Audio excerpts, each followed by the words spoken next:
de la conducta. ¿Solo de la conducta? Procesos mentales.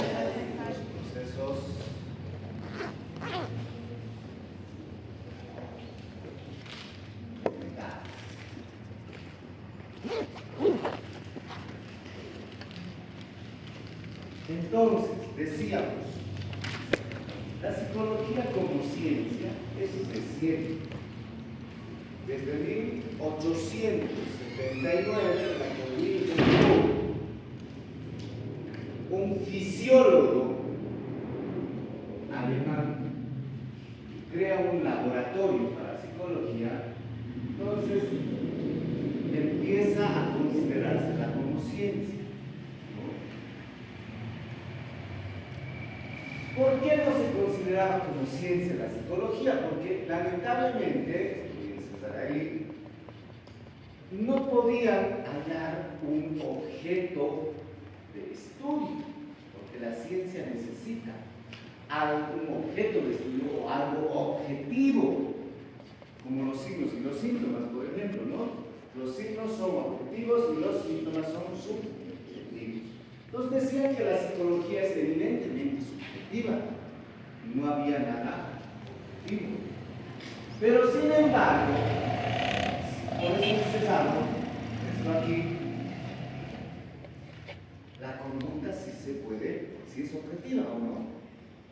Por ejemplo, yo les puedo ver quiénes asisten a las clases. Les llamo lista, estoy midiendo, ¿no? Su conducta de ustedes. Quienes se levantan por la mañana, van, se lavan, se alistan para ir a pasar clases, y quienes se duermen en la casa. ¿Eso se puede ver o no se puede ver? ¿Y eso qué es? Eso es una conducta. ¿Quiénes cuando están en una pareja son agresivos, son menos agresivos? ¿Quién golpea más? ¿Quién protesta más? Eso es conducta. Entonces, en función a eso, se ha creado como ciencia la psicología para el estudio de la conducta. Ese es su objeto de estudio. Pero no podemos quedarnos simplemente con la parte objetiva. También tenemos que reconocer la parte subjetiva, porque esa es la que va a generar la conducta, los procesos mentales que están ahí adentro. Por ejemplo, una persona que tiene emociones, la más emocional, la que tenga menos capacidad de soportar emociones fuertes, va a ser más agresiva o se va a escapar. No es muy agresiva o es muy pasiva, ¿no? Yo voy a medir su conducta. ¿Qué le está pasando? ¿Por qué se escapa? ¿Por qué es tan agresivo? Estoy viendo su conducta. Pero por dentro, algo es que le hace así. Generalmente las emociones. ¿No? ¿Por qué vienen a pasar clases algunos? Tienen motivación. Hay algo aquí adentro que hace que ustedes actúen y tomen una conducta que se puede ver. ¿No? Entonces decíamos que esas conductas son varias, o más bien dicho, sus procesos mentales son muchos.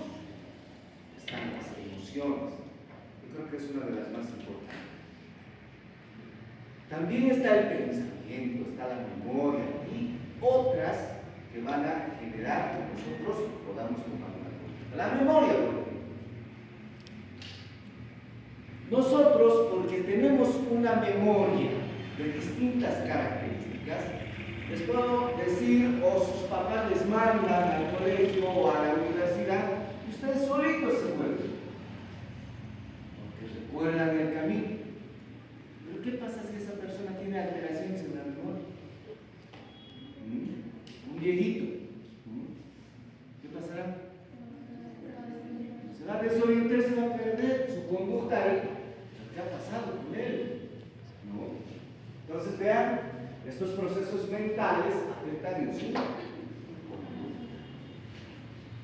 Muy bien, entonces está está claro lo que es psicología como definición.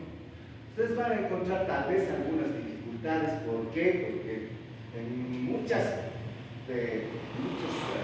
corrientes también tenemos que ver. O sea, la psicología tiene muchas formas, enfoques de abordar, ¿no? Pero en general, la definición es,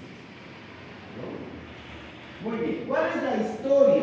Tenemos que hablar también de la historia. Lamentablemente, la historia entra en todo y ayuda en todo a comprender todo lo que es una ciencia.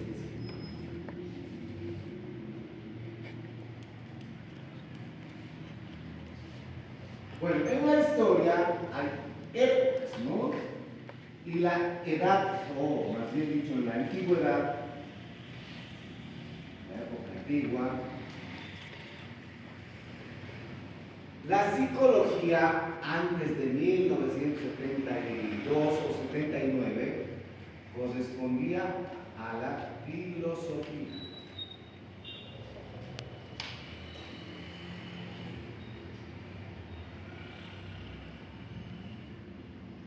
Esta filosofía nace en la época antigua con varios exponentes, pero nosotros vamos a mencionar a estos. Sócrates, seguramente han oído hablar de Platón, han oído hablar de Aristóteles. ¿Han escuchado sus nombres o no? Sí. Entonces, estos eran los filósofos que han permitido que desarrollen no solamente la psicología, sino muchas otras ciencias. También estaba Hipócrates, que era un filósofo, pero que se dedicó exclusivamente a la... ¿A qué? ¿A qué se dedicaba Hipócrates? ¿Qué era?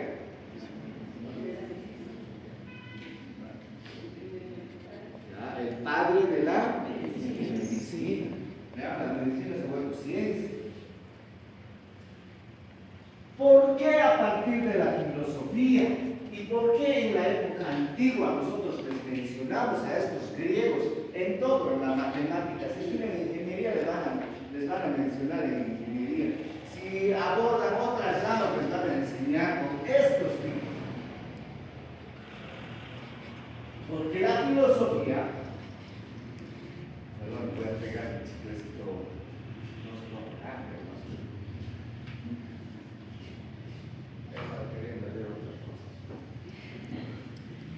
Entonces, la filosofía acepta y tiene un pensamiento crítico.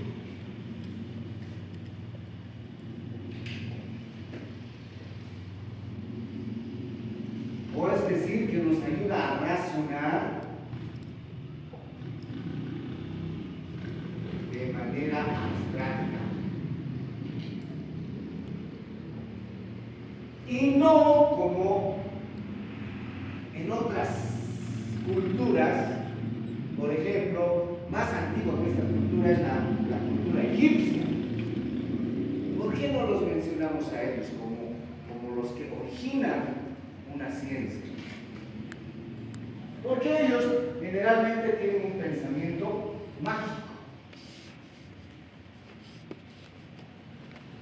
¿Quién era el Mun? ¿Quién es el Ra? Dioses, ¿no? Entonces, esos son pensamientos mágicos. Eso no quiere decir que los griegos, porque estos son griegos a la antigua Grecia, no hayan tenido pensamientos mágicos. Tenían pensamientos mágicos. Hoy nos vamos a dar cuenta de la diferencia entre los filósofos y los religiosos, ¿no? Ustedes han oído hablar de dos libros que han leído seguramente en el colegio, o por lo menos los videos han visto para la profesora de lenguaje. La Odisea y la Ilíada, ¿no? Entonces, ¿qué pasa en la Odisea con Ulises? Después de regresar de la guerra de Troya, él es castigado, dice, ¿no? Y en su viaje de retorno, iba maldecido, no sé si era por Poseidón, que era el dios de qué, del mar, y le llevaba de isla en isla. Se encuentra con Medusa, ¿no? Se encuentra con Cíclope, y esos seres eran los que manejaban la vida de las personas, ¿no? Entonces, ¿ese qué tipo de pensamiento es? Mágico. Mágico, es un pensamiento mágico. Entonces, estos señores, Sócrates, Platón, Aristóteles y otros, empezando por Tales de Mileto, que se dedica más a las matemáticas, ¿no?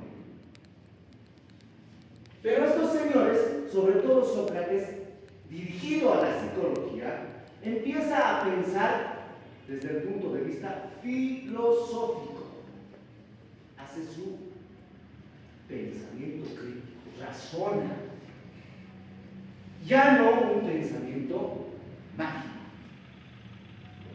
¿No? ¿Se dan cuenta la diferencia entre un pensamiento mágico, que es lo que podemos decir de la lluvia, por ejemplo?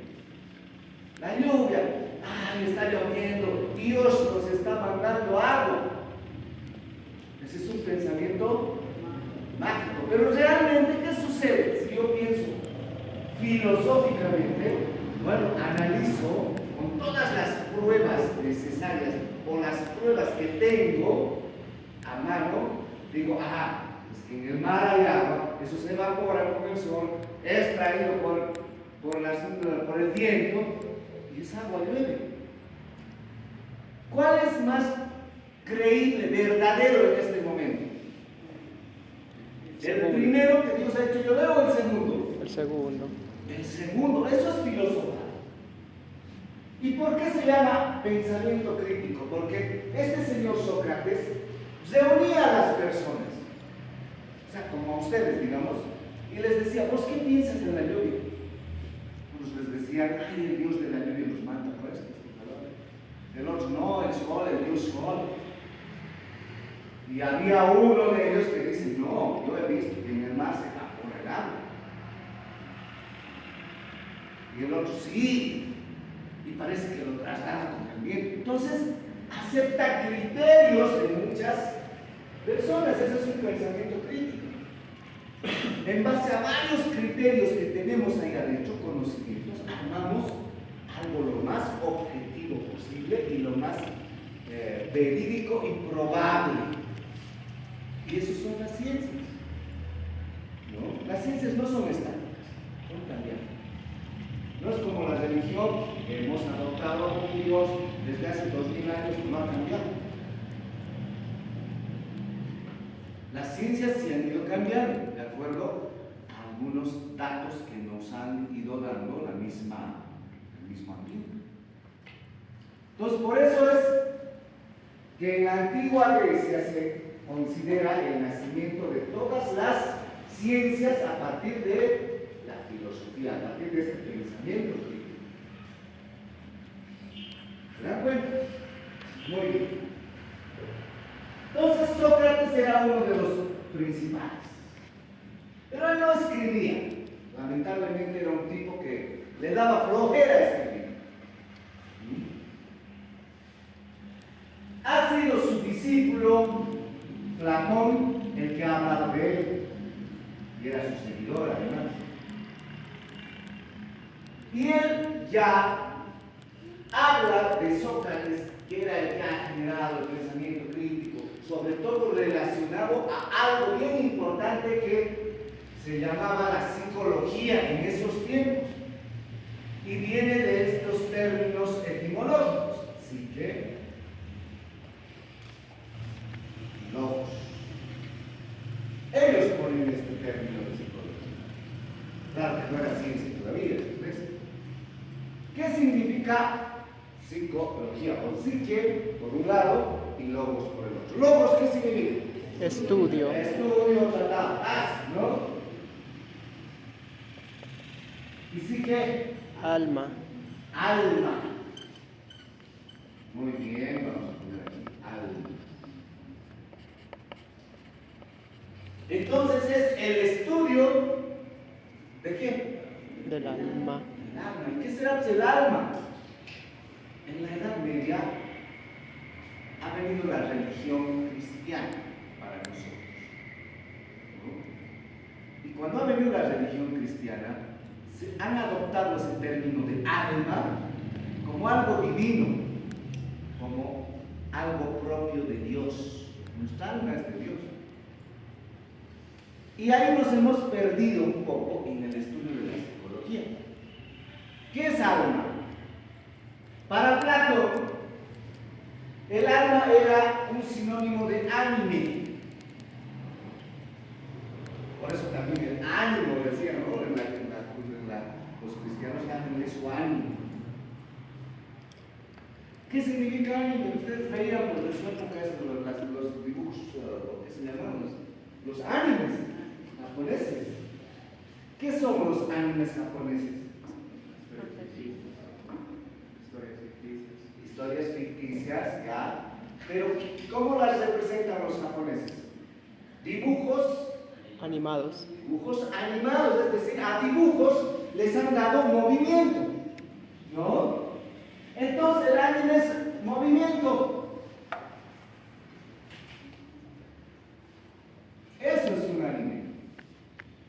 Entonces, psicología, estudio del movimiento, que es lo mismo que la conducta, nuestro movimiento, ¿no? Vean cómo ellos ya empezaban con estas características de estudiar la conducta, ya sabían que psicología significaba el estudio de la conducta, pero nosotros a medida que hemos ido, en algunos casos retrocediendo un poco, no es que la religión esté mal, ¿no? Solamente que nos han confundido con los términos, nos hemos perdido, ¿no? Cuando, sin embargo, psicología significa lo mismo, estudio de la conducta, porque es el estudio del movimiento de los seres vivos. ¿No? Movimiento de los seres vivos. Y Platón era pues uno de los que hablaba de eso. Y pues, se preguntaba, ¿por qué los seres vivos que estamos divididos en reinos? Por ejemplo, los animales nos movemos, decía. En cambio, las plantas, ellos podían ver su movimiento, no se mueven. Esa es la primera pregunta que se han hecho. Entonces ahí han dicho, debe haber algo que les da ánimo, movimiento a los seres vivos, a algunos. Entonces estudiaremos eso. Estudiaremos el movimiento que dieron, es decir, la conducta, ¿no? Por ejemplo, ¿ustedes qué voy a estudiar? Desde el punto de vista psicológico. ¿Quiénes vienen? ¿Quiénes hacen su tarea? Estoy estudiando sus movimientos, ¿no? Muy bien. Entonces, él inclusive trata de decir en sus tiempos, no solamente existen estos movimientos, debe haber algo más que hace que haya movimientos, empieza a explicar. Y nosotros no conocemos como seres humanos todo lo que realmente es lo que está ahí adentro, lo que nos hace mover. Por ejemplo, hace una comparación, el ser humano solamente conoce de la mente lo que le hace mover, o sea, los procesos mentales que generan esos movimientos, una partecita. Es como que estuviese encerrado en una cueva, ¿sí? En una cueva, y por esta cueva medio curva, en esta otra cueva está la verdadera realidad.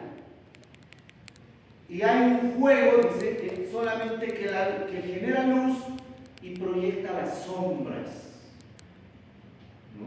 Ahí al frente, y el ser humano solamente ve esas sombras, pero no ve lo real, la magnitud que tiene esto de aquí adentro, el alma, eso que nos hace mover, nos hace poner, buscar, pelear. Eso hablaba Platón de la conducta. Entonces, para él, promueve algo porque, como no conocía mucho, el dualismo. ¿Qué es el dualismo? El dualismo es creer que la mente está separada del cuerpo.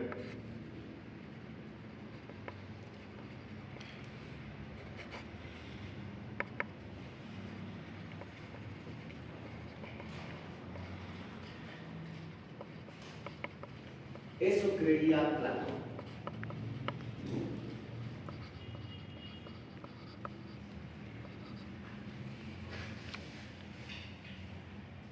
Inclusive seguía creyendo que tal vez hay algo más superior, un Dios que hace que esta mente tenga esas características. Ya se estaba acercando a lo filósofo, no era cesado, aceptaba. Y uno de sus críticos ha sido su propio discípulo de él, que es Aristóteles. Que él no ha hablado del dualismo, sino ha hablado del monismo o la teoría unitaria.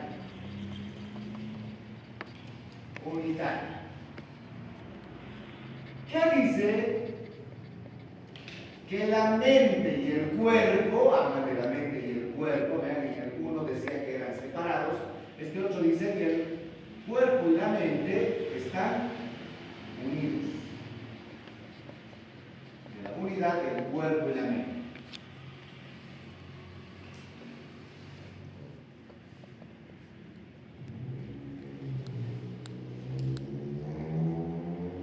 ¿Por qué? Porque Aristóteles, además, ya hacía disecciones en animales, en el reino animal, que son los que se mueven, ¿no? Al hacer disecciones les tocaba el cerebro y muchos de esos animales ya no se movían.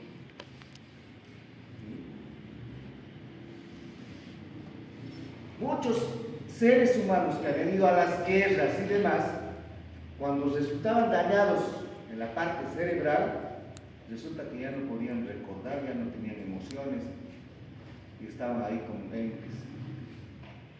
A ver, ustedes no tengan emociones, van a estar sin querer moverse.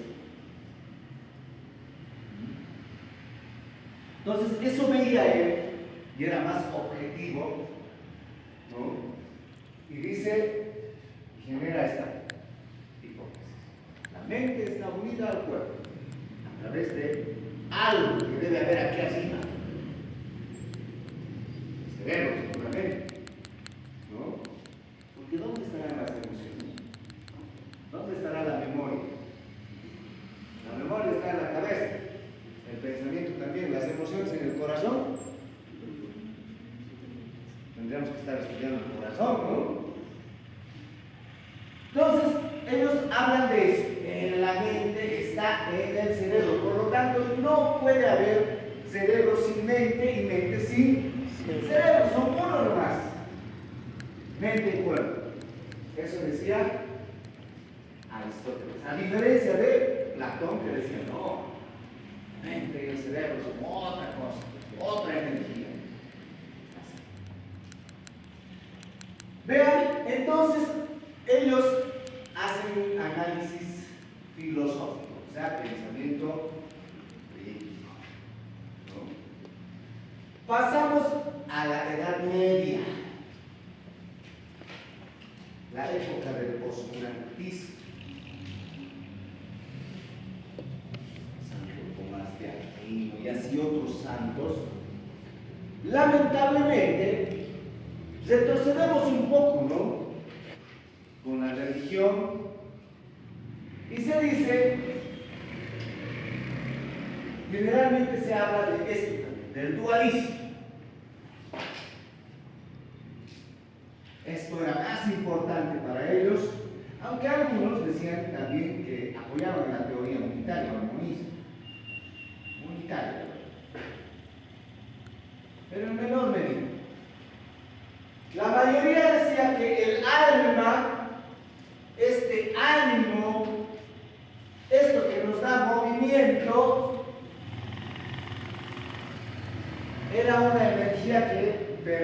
pertenecía a aquel. Sí, pero ¿a quién pertenece según la religión, a Dios? Entonces, si pertenece a Dios,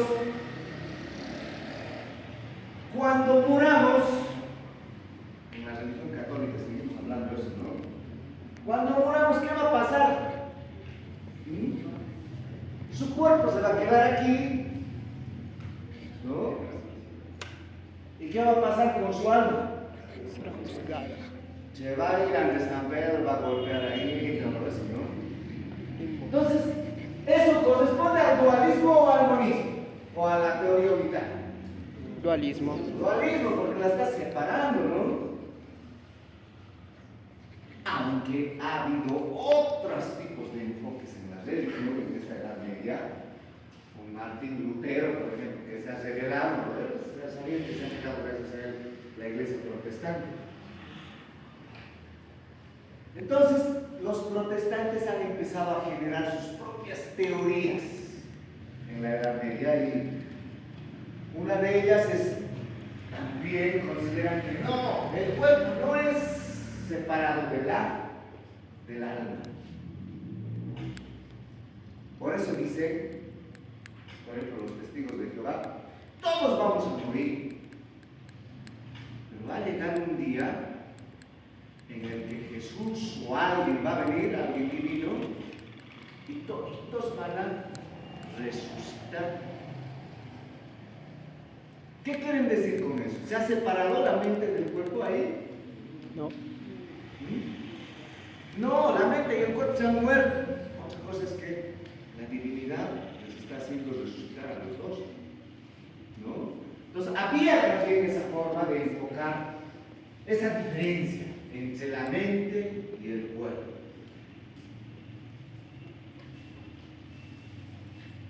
Lo mismo en el Renacimiento, en la etapa del Renacimiento. La lucha por saber qué era la mente, si estaba unido al cuerpo o no, vean eso de la psicología, el estudio de la psicología a través de la filosofía, ¿no? Porque no había todavía como ciencia, les vuelvo a repetir. Entonces, Descartes, René Descartes, hablaba del dualismo. En función a qué? A muchos cuentos que recibía, historias que recibía de la gente que tenía dificultades. Por ejemplo, gente que decía que estaba muriendo en momentos difíciles y le decían, ¿sabe qué? Cuando yo estaba muriendo, hace rato, me he salido de mi cuerpo y me he visto ahí. Esa es una despersonalización que hasta ahora todavía sucede. Es un símbolo. No sé si han oído. Inclusive algunos, me voy a poner un cinturón así juegan, ¿no? Me voy a ahorcar y ahí mi cuerpo se sale, o mi mente se sale de mi cuerpo. Y me veo desde lejos. ¿Han escuchado esas historias o no? ¿Sí? Entonces, ¿eso qué está queriendo decir? ¿Qué quiere decir con eso Descartes? Estaba diciendo que la mente es muy separada de él. ¿No? En cambio, otros, porque a través de historias de la gente, de vivencias, de experiencias, empiezan a decir, no, yo cuando estaba en coma, cuando me han golpeado la cabeza, esas veces escuchaba lo que me decían. Sentía lo que me querían o lo que me odiaban. Solo que no podía comer.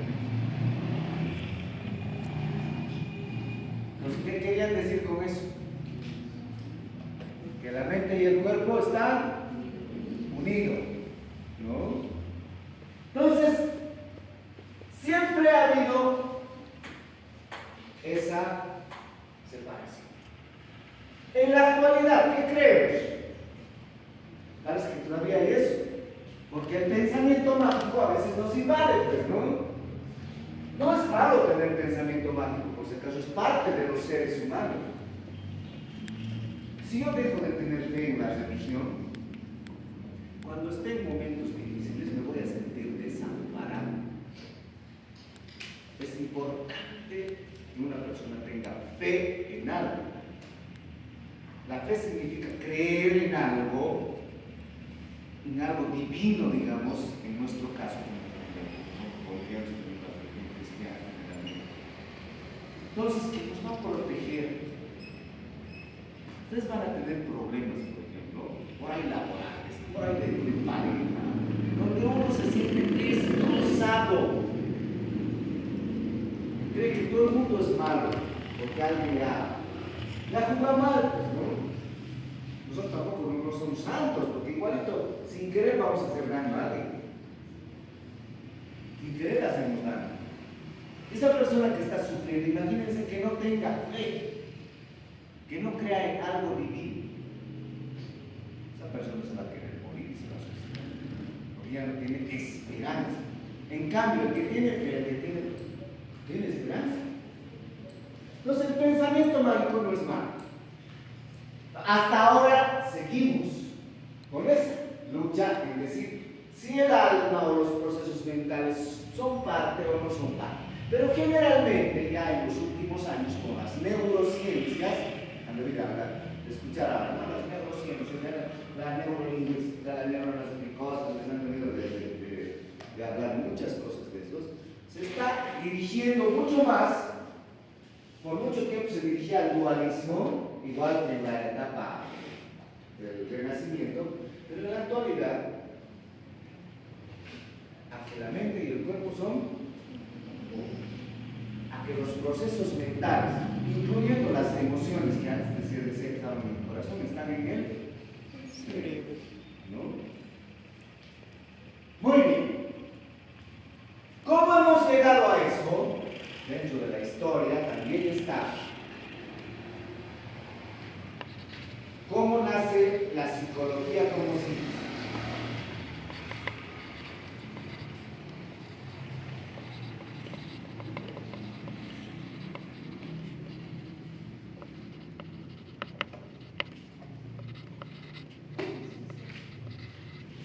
Al principio les decía, es una ciencia reciente, que toma como objeto de estudio la conducta.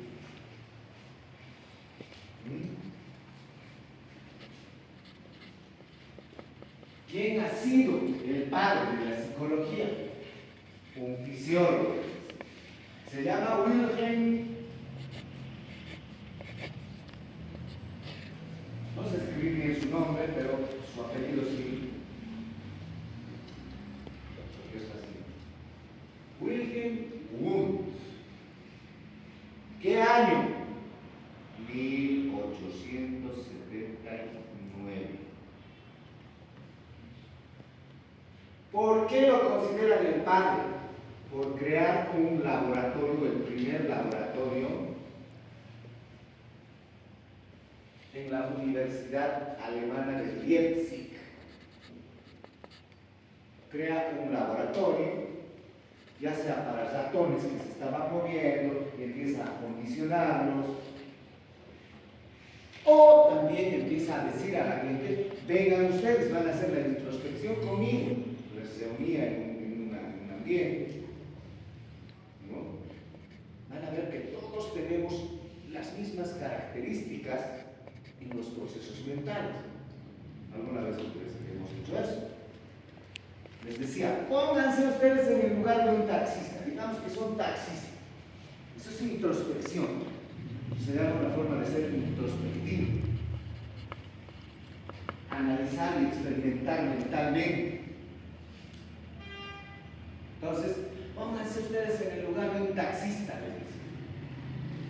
Y están pasando justo por la estación Aniceto Arce y se les para una señora de esas a estilo María Galindo, ¿no? Bien puesta la mujer. Entonces, le abre y ella con todo, llévenme lo más rápido posible a la plaza 25 de mayo. En ese momento van a sentir emociones, pero también van a pensar cómo llegar a la plaza del 25 de mayo. ¿Qué va a suceder en su mente, señorita, si yo le digo, lléveme a la plaza del 25 de mayo como taxista? ¿Qué se le va a venir a la mente? La preocupación por llevar, pero ¿qué más? Para alcanzar el objetivo, ¿qué se le va a venir a la cabeza? Bueno.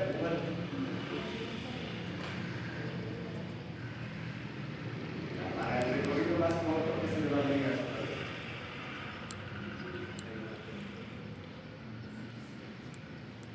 ¿Se le va a venir imágenes de las calles o no? Sí, ¿no? ¿Se le va a venir imágenes de los nombres de las calles? No. Sí. Eso es lo que va a pasar. Y eso es pensar. Dejar pasar imágenes o conocimientos en formas de símbolos, nombres de las calles o imágenes como las conocemos. ¿Para qué?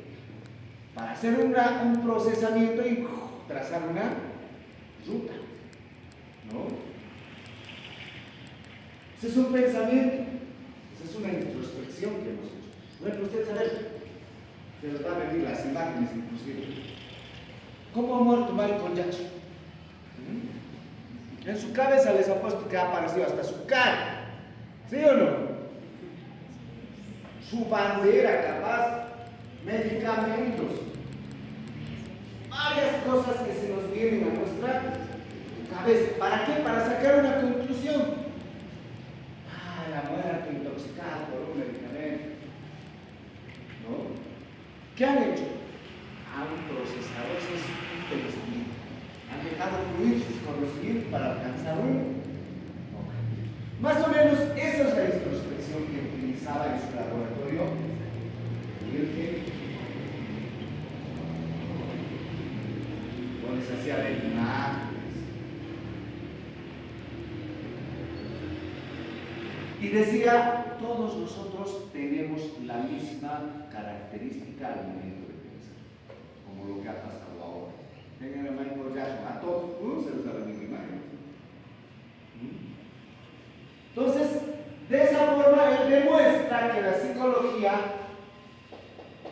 no solamente era ver a las personas, estudiar la conducta, sino además los procesos mentales en su laboratorio. Y se establece así la psicología como una ciencia. Pero todo a partir de todo este proceso, ¿no?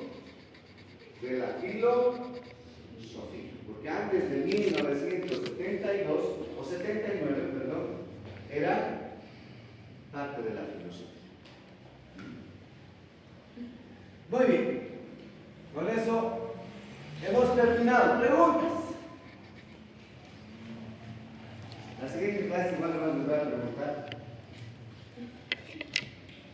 ¿Tienen preguntas ahorita? ¿Dudas? Ninguna. Muy bien, entonces anótense bien porque la siguiente clase no les voy a... O vean videos de cómo se ha creado la psicología para que puedan aprender. O lean los libros que les da.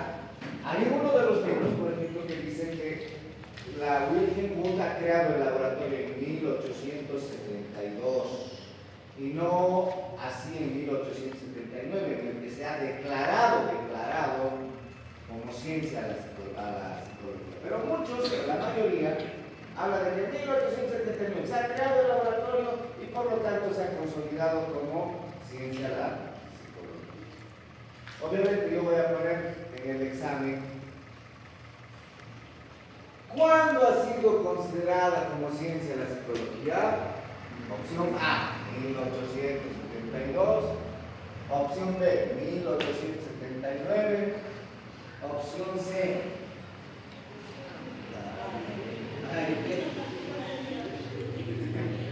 1879. Cuando se ha considerado como ciencia, ¿no? Muy bien. Con eso, jóvenes, hemos terminado. ¿No hay preguntas? Entonces a tomar la conducta de ir. Vamos a